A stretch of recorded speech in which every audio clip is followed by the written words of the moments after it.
Saudara, sejumlah tokoh elit hadir di peringatan ulang tahun ke-51 PDI Perjuangan. Namun, pertama kalinya Presiden Joko Widodo tidak hadir atau absen di acara HUT PDIP. Presiden Joko Widodo tak menghadiri perayaan hari ulang tahun ke-51 PDI Perjuangan karena melakukan kunjungan ke sejumlah negara ASEAN. Jokowi juga tidak memberikan video ucapan hingga karangan bunga selamat ulang tahun bagi PDIP. Ketua Umum PDI Perjuangan Megawati Soekarno Putri mengaku hanya mengundang yang bersedia hadir. Wakil Presiden Ma'ruf Amin, para menteri dari PDI Perjuangan turut hadir di acara itu.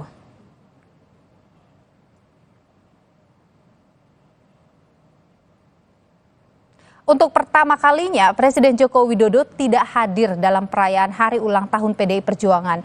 Jokowi sedang melakukan kunjungan ke sejumlah negara ASEAN. Ketua Umum PDIP Megawati Soekarno Putri mengaku hanya mengundang pihak-pihak yang mau hadir.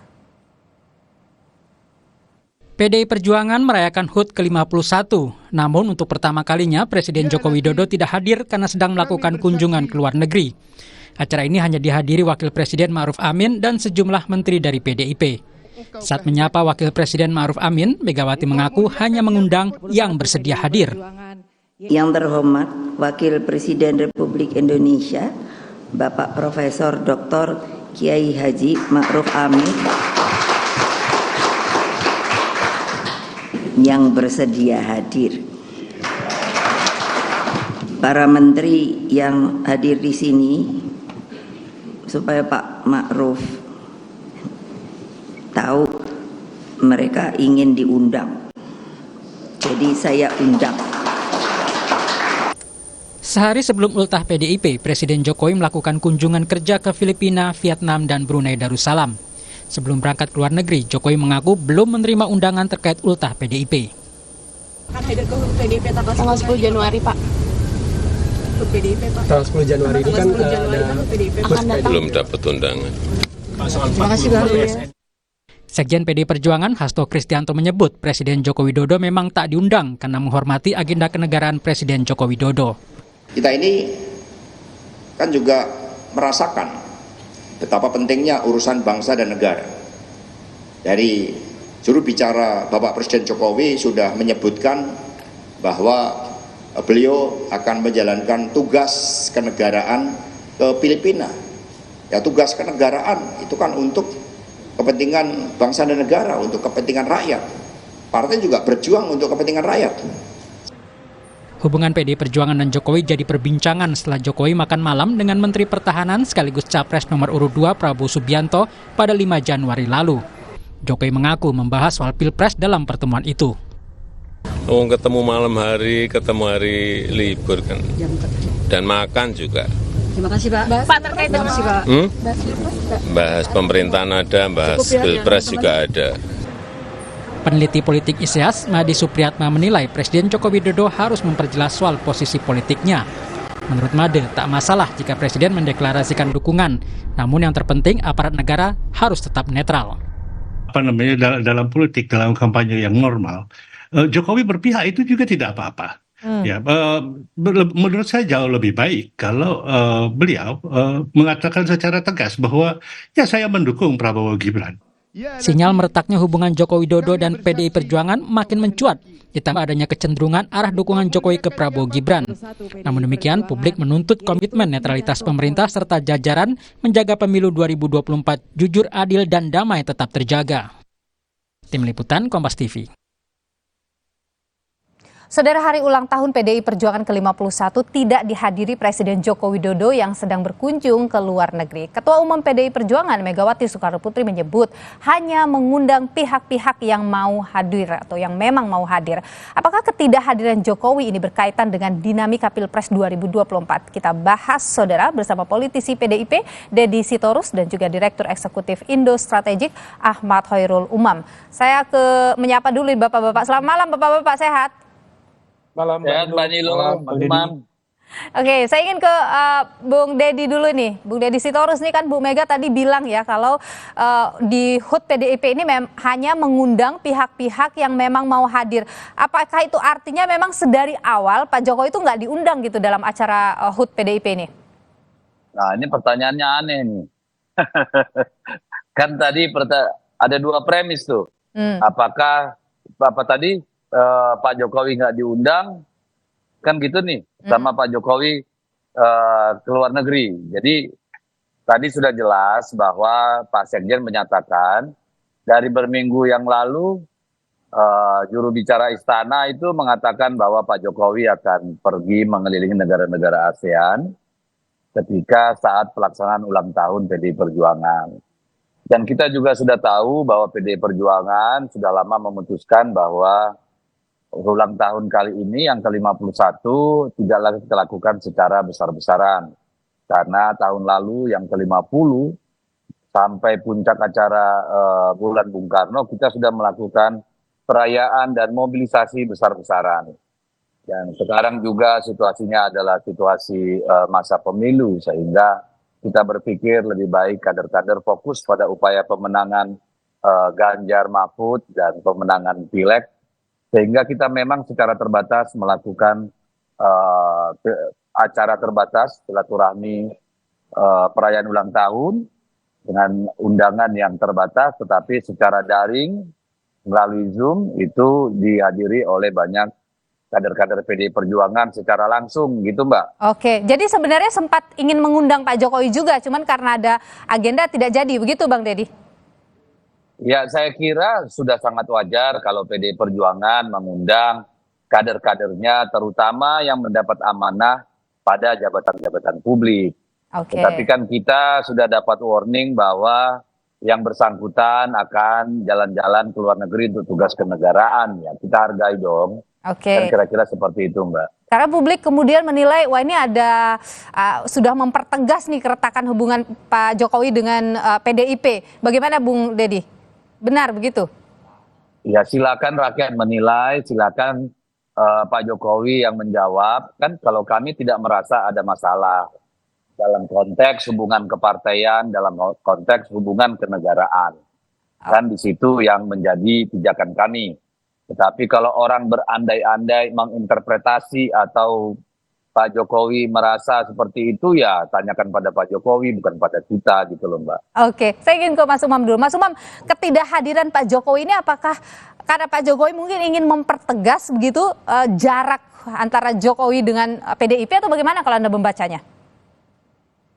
Mbak Nilo, saya pikir apa yang dilakukan oleh Pak Jokowi hari ini, satu mempertegas, mempertebal, dan juga mengkonfirmasi bahwa ada situasi yang memang sangat-sangat problematik antara Pak Jokowi dengan PDIP.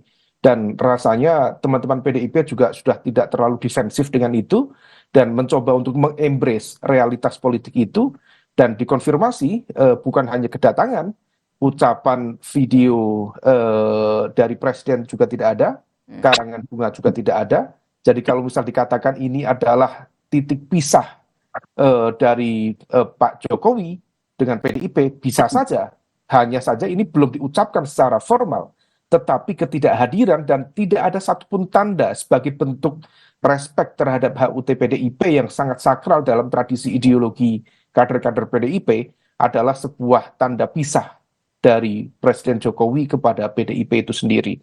Dan rasanya dari teman-teman PDIP juga sudah cukup sama, artinya bahwa dari sisi tema saja, Satyam Eva Jayate, yang diambil dari doktrin seorang empu pada masa Raden Wijaya, Majapahit, tadi disampaikan oleh Bu Mega, dengan tema itu ingin menyampaikan pesan bahwa kebenaran pasti menang.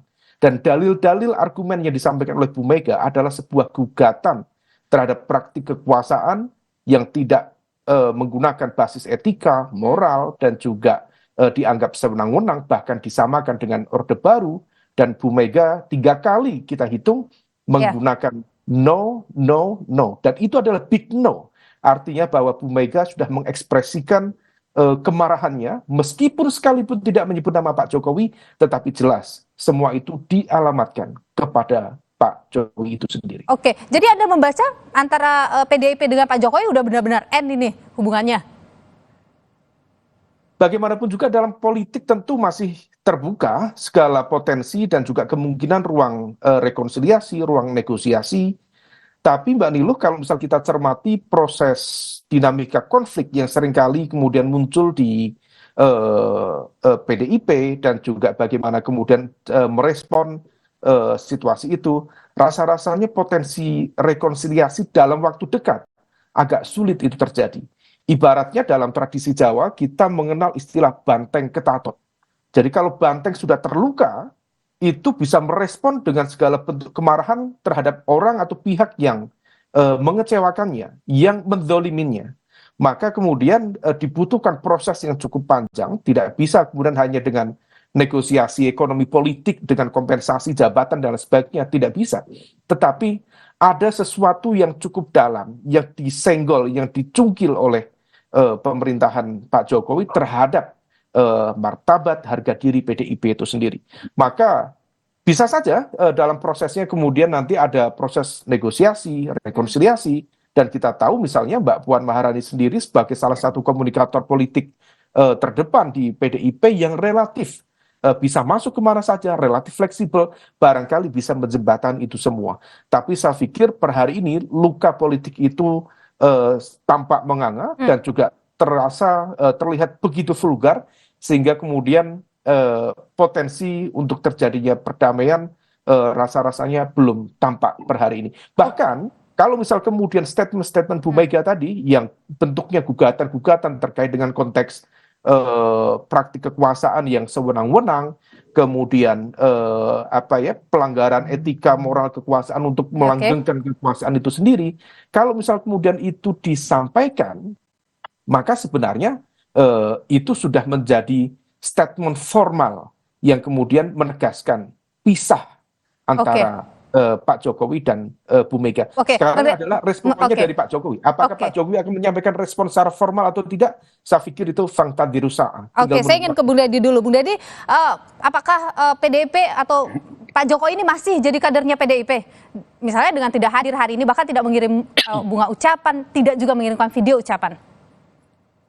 Loh, saya kira Pak Jokowi kan belum mengembalikan kartu anggota PDI Perjuangan.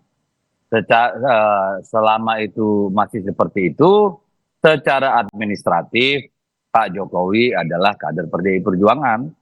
Jadi mari kita tunggu saja. Kalau beliau memang masih PDI Perjuangan, mari kita nilai sama-sama. Kalau betul masih PDI Perjuangan gitu ya, kita tunggulah. Saya tidak mau berandai-andai.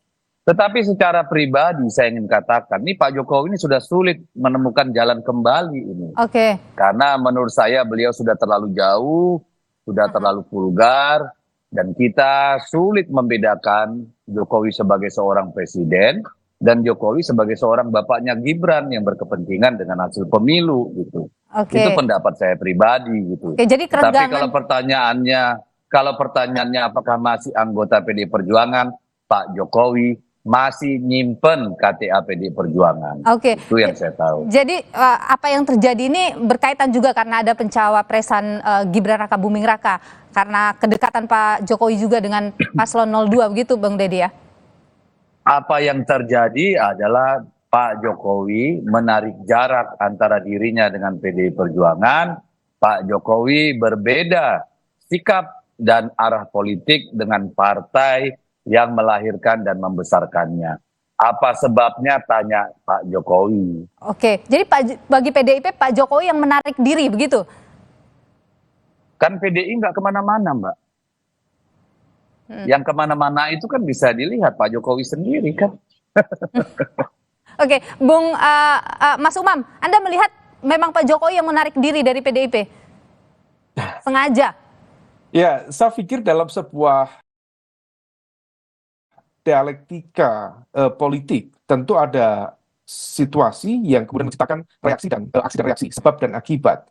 Kita tidak tahu, ini masih menjadi misteri Mbak, apakah kemudian sebenarnya memantik ego seorang Jokowi sehingga kemudian membuat front konflik di dalam konteks pola relasi antara dirinya yang selama ini diletakkan sebagai bagian dari simbol kader terbaik PDIP dengan institusi yang membesarkan dia, yaitu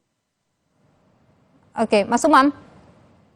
hubungan yang cukup dalam, yang kemudian juga memantik hal serupa, dan di saat yang sama juga respon Pak Jokowi kepada PDIP, kepada elit PDIP, juga barangkali juga memicu sesuatu yang dianggap tidak proporsional. Nah, gap komunikasi inilah yang kemudian menjadi akar konflik. Tetapi satu hal, kalau misal kita merujuk pada statement-statement Bu Mega yang kemudian tadi menganalogikan praktik kekuasaan yang saat ini lebih mirip dengan Orde Baru. Ingat, Orde Baru adalah entitas kekuatan politik yang paling besar yang menjadi lawan terbesar Bu Mega. Artinya apa? Ada dendam yang cukup atau kemarahan yang cukup besar terhadap entitas itu.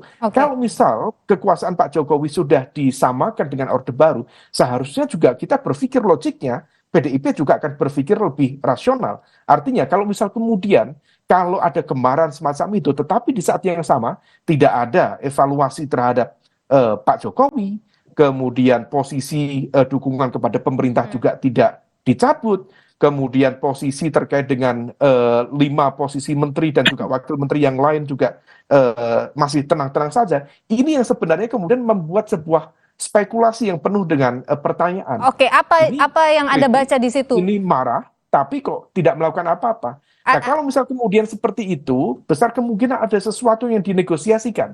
Kita tidak tahu apakah kalkulasinya terkait dengan pengamanan elektoral menjelang pemilu dan juga pilpres di 2024 ini, ataukah ada isu-isu lain yang barangkali menyangkut keselamatan yang bisa diutak-utik dengan tangan-tangan kekuasaan, wallahu alam, tidak tahu. Tetapi bahwa ada match-an antara sikap keras, kritik tegas dengan keputusan dan juga langkah mitigasi pasca sikap tegas itu, saya pikir itu adalah sebuah pertanyaan besar yang harus dijawab bersama. Mas Umam, saya tahan di sana, saya ke Bung Deddy. Bung Deddy, terakhir, kalau tadi Mas Umam membaca, mungkin juga publik membaca hal yang sama dari pidato Bu Mega hari ini, ada kekecewaan, ada rasa marah lah begitu. Apakah hal yang sama juga dirasakan oleh seluruh kader PDIP Perjuangan terhadap Pak Jokowi? Ya, kan perasaan kata-kata Bu Mega itu kan mencerminkan perasaan seluruh kadernya, Mbak. Jadi kita pasti sama. Tapi saya mau merespon apa yang disampaikan Mas Umam tadi. Pertama soal status Jokowi. Jokowi itu presiden.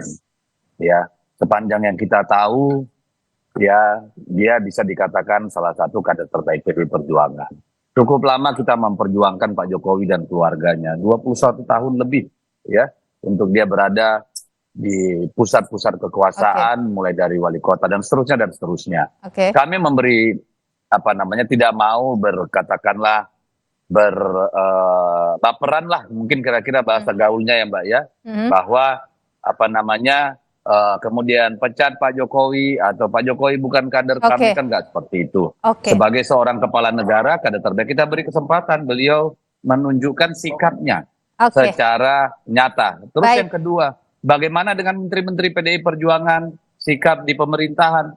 Begini Mbak, kami kan kita harus melihat pemerintahan itu sebagai satu kesatuan utuh. Kami berjuang berdarah-darah menjadikan Jokowi presiden dan kami masuk dalam pemerintahan. Kabinet kita presidensial. Kami tidak akan menarik kader kecuali memang presiden mengatakan sudah tidak butuh.